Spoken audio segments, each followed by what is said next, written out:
Hi everyone and welcome back to another video. And no, this is not just a quick video opening a simple gate or door. Today we're going to be diving into a game that I think is going to be very exciting.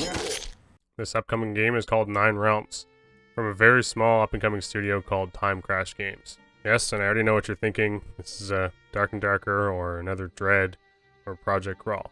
The devs of this project themselves are not denying the fact that they draw some inspiration from a game like Dark and Darker, but today we're going to discuss what makes this game different, and personally what has me excited for its eventual playtest and release. And before Nexon, I was a huge fan of how open and upfront Iron Mace was with the community on their development progress, and I think once again we have developers who are looking out for gamers. They hate some of the current monetization trends that are happening in gaming, and this is very much a passion project where they've spent their weekends working on over the past 6 months, and they love pizza. So just like that pizza, this game is far from being finished. But even still, there are some big things that set this apart from Dark and Darker and the other games that I listed. This game is set in a Viking world, and you play as a Viking. As of right now, there are 4 classes that are said to be confirmed, being the Raider, Berserker, Druid, and Archer. And as you're seeing right here on the right, that is the Raider, sword and shield.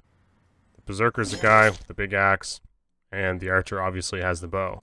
The Druid is still somewhat of a mystery because we haven't actually seen any gameplay of him, and they actually baked all those classes into basically one character when they're testing all this stuff.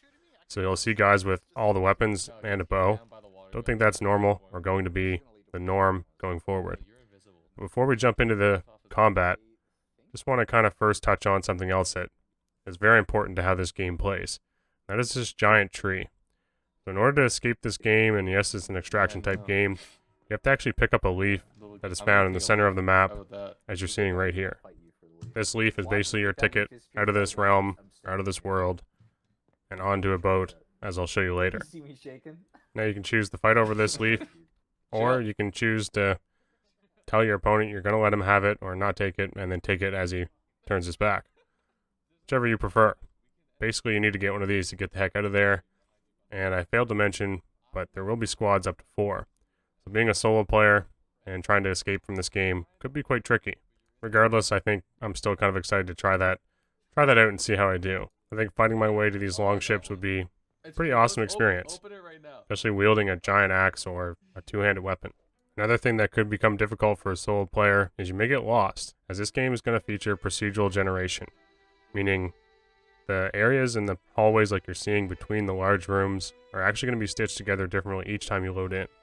So like you're going to witness here, maybe this hallway is connected in a different way to a different room each time you jump in to a game or a dungeon run. The main rooms will all be familiar or stuff you can find, such as this one, but the kind of the way this map is pieced together will always be a little bit different, which is pretty interesting. Another pretty interesting thing is the fact that there will actually be 9 separate realms or worlds. One you're seeing right now that they've worked on extensively is just one of 9. That is kind of the ice realm or snow world. And there will actually be items that are tied into individual realms, such as maybe a flaming sword that you can only find in the fire realm. And this brings me to items and weapons. As you can see here, weapons have different rarities, they have required levels, they have durability, which gives us a couple different systems that are not in other dungeon crawler games that I've played yet. And don't kind of dwell on this stuff too much, it's all very early, but just know that there are named weapons or rare weapons that are realm specific. Well, I guess that's what has me kind of most excited. And talking more on items and realms and an idea that the developer has created that I think is incredible, and the best people to explain this and this dead pool or loot pool is the developers themselves. Simon, people are asking about like legendary weapons. I don't know if you want to talk a bit about your plan for that. Yeah, we're going to not just have rarity, but we're going to have lore items and legendary items that will tell a story, etc. And we have a plan that builds on the legends of items called the Deadpool, where Matt is roaming around the world with the Fire Sword of Doom, and he dies, and nobody picks up his loot. Well, when the server ends, if his loot is still there, it goes into the Deadpool, and that means that another server that starts up on the same realm could potentially spawn Matt's dead body with his loot there. order That's pretty sweet. to tell a story. And when you pick up that sword, you can see a little history there, like original owner. I'm just picturing to myself playing old school RuneScape, find a pile of loot that hasn't been looted, and I find a whip or a dragon scimitar with like Zazima's name on it. Be pretty cool. Oh, And I now got on to it. what some of you guys have been It's waiting for, and closed. that's Open combat. It. Open it right now. So, back to the pizza reference. This is far from finished. And I want people to understand that the devs are still taking a lot of feedback on most of the things that are being developed in this game.